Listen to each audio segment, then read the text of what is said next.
Nepal super league NSL अहिले चर्चामा छ त त्यो हो एरोन थापाको कारणले चर्चामा छ।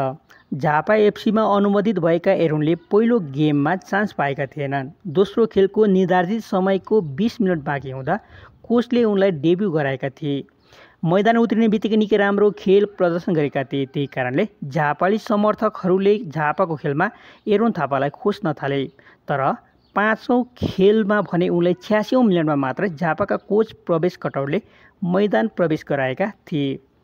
छोटो समयमा मैदान छिरे पनि उनले निकै उत्कृष्ट अवसरहरू सिर्जना गरेका थिए। तर झापाले अन्ततः खेल भने हार्न पुग्यो।